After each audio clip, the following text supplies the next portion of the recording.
This video is going to be about alkene synthesis, or in other words, how do we make alkenes? There's two ways to make alkenes. The first way is going to be through an E2 reaction. So for an E2 reaction to occur, we need something with a very good leaving group. I'm going to put Lg for leaving group. And we'll treat it with a strong base, which is going to act as our nucleophile. That will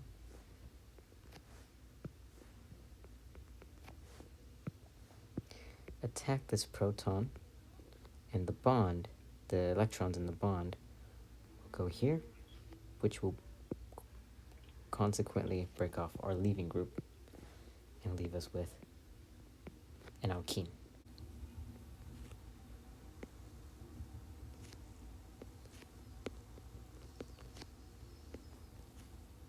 Let's look at this example,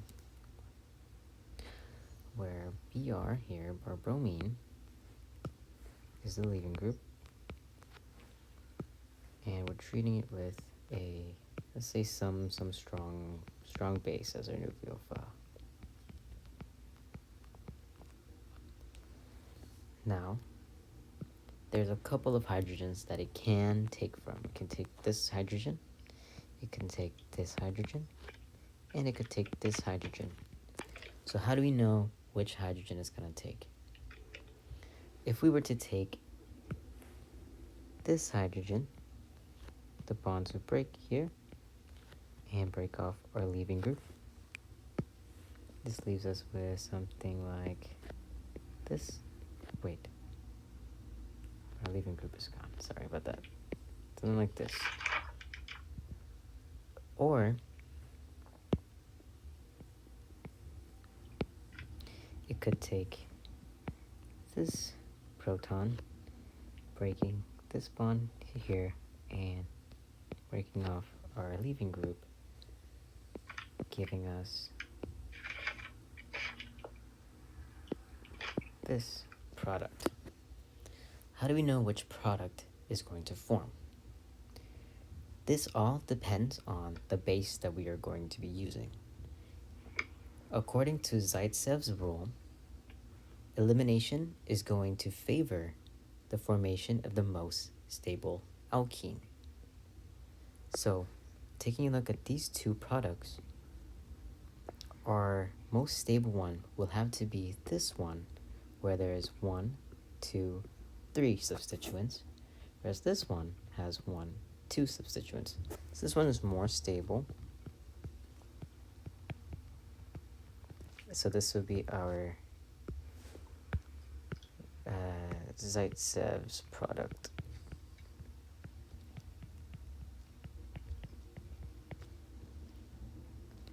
Whereas the other one can only form if we use a bulky base.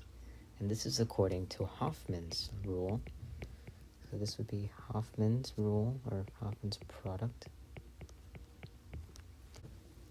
So the basis is what determines the type of product we get. If we were to use a bulky base, such as tert-butoxide, it would lead to Hoffman.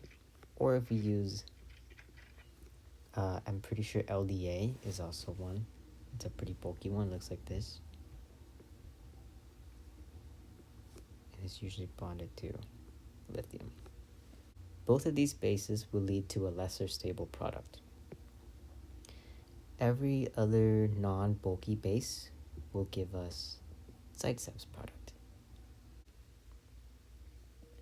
So the major product we're going to get is normally going to be in the trans configuration, and our minor would be the cis configuration. And now it's minor because it's, for the same reason, there's too much sterics between these two substituents. And this formation is way more favorable because they're pointing away from each other, but when they're right next to each other, they're going to want to repel. So this is not very stable. It doesn't like being in this formation. So our major product would be the trans product. Another way to make an alkene is through alcohol dehydration. And this is an example of an E1 reaction. So let's go over what an E1 reaction typically looks like. We're going to have some sort of secondary or tertiary molecule, as in our leaving group is going to be right here. What's going to usually happen, the mechanism is usually that the leaving group will leave. It will take the electrons and leave, which will leave us with something like this. And when we treat it with a base of some sort, I'm just gonna write base, it's going to take, well, it doesn't matter, in this case it doesn't matter which hydrogen it takes from. Oh, I want to point out that I've been writing one hydrogen for, I've been just drawing one hydrogen, but remember that there would be 3 hydrogens here, and there's 3 here, there's 3 here. But I just to be like simplistic, just to be efficient, I'm only drawing one. So, but remember that there tends to be more than one per carbon. Okay. The space is going to attack this hydrogen here. Oh, excuse the background noise. And I'll be left with something like this, an alkene. So for alcohol dehydration, we're starting off with an alcohol, but the thing is, an OH group is not a good leaving group. So we have to treat it with some sort of acid. In this case, I'll do H2SO4 and some heat. My oxygen here is a nucleophile. It's going to want to attack the electrophilic H here. And remember that acids are proton donors, so it's going to want to donate this proton to the oxygen. And we will get something that looks like this here, where now our oxygen has a positive charge. And we have some leftover minus HSO4. Now that we have an H2O attached to this molecule, H2O is now a very good leaving group because our oxygen here is lacking enough electrons. So it's going to steal it from this carbon here, this carbon right here. It's going to take the bonds, the electrons from the bond, and leave because it is now a good leaving group. And we'll be left with a structure that looks like this. And remember, because our oxygen just took away the electrons, our carbon now gains a positive charge. Now I can take our HSO4 or minus SHO4 is going to want to take a proton, and the bond will give us a double bond, or the bond of the H will give us a double bond. But which hydrogen do we take from? We can either take from this one or this one. So if we take this hydrogen, this bond will break and give us this product, or it can attack this hydrogen, the bond will go here,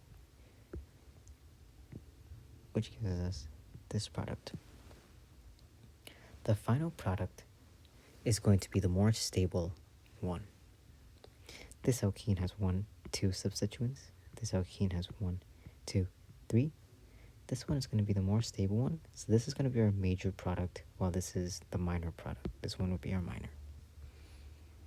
So I want you to try to do this one.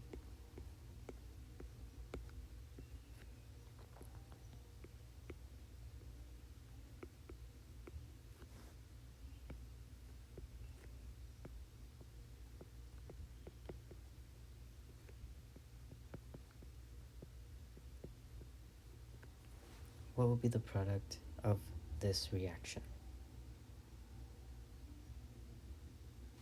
So this is going to be an E2 reaction. If I were to draw out the mechanism,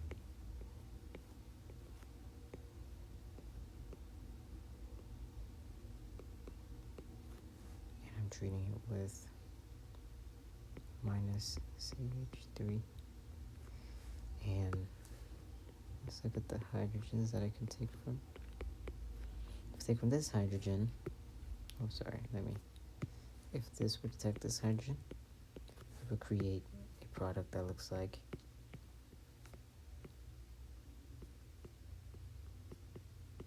this. You can also get, if it were to attack this hydrogen, we would get this product.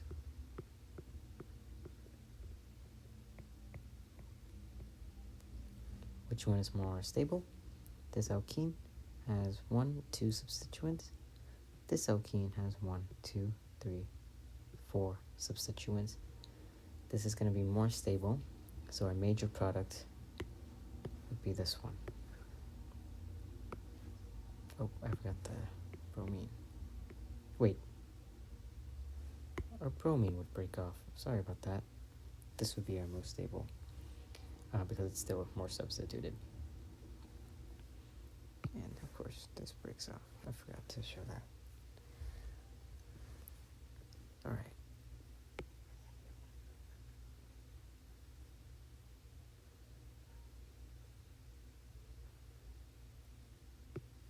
I want you to try to write the product for this reaction. So we know that it will take one of the protons from our acid here. By it, I mean oxygen, like that, giving us a product that looks like this, where our oxygen has a positive charge, and it's going to take that, leaving us with this, and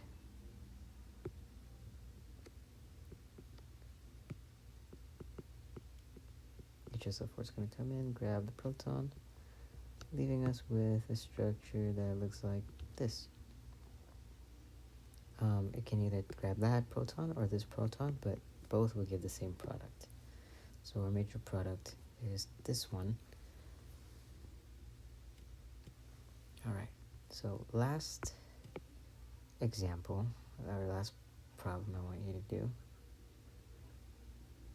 is try this one. Oops, that's ugly. Okay.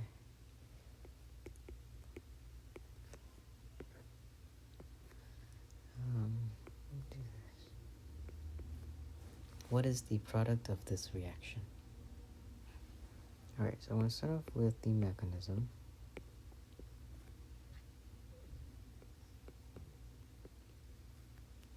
And I know that it can take from this proton, with this proton, with this proton. Well, this proton will be the same as this proton. Alright, so we're reacting it with terbutoxide. And so it can either grab this one, break the bond, break our leaving group, leaving this product, or it can attack this hydrogen, put the bond here, break off the leaving group, which will leave us with this product. Which one is the major product? Remember Hoffman's rule. If we use a bulky base, it would give us the less stable product. So we see here, this alkene has 2 substituents. This alkene has 1, 2, 3. This one's more stable, and according to Hoffman, we want the less stable one since we're using terbutoxide. So this would be our final major product. Okay, that is it for alkene synthesis. Thank you for watching.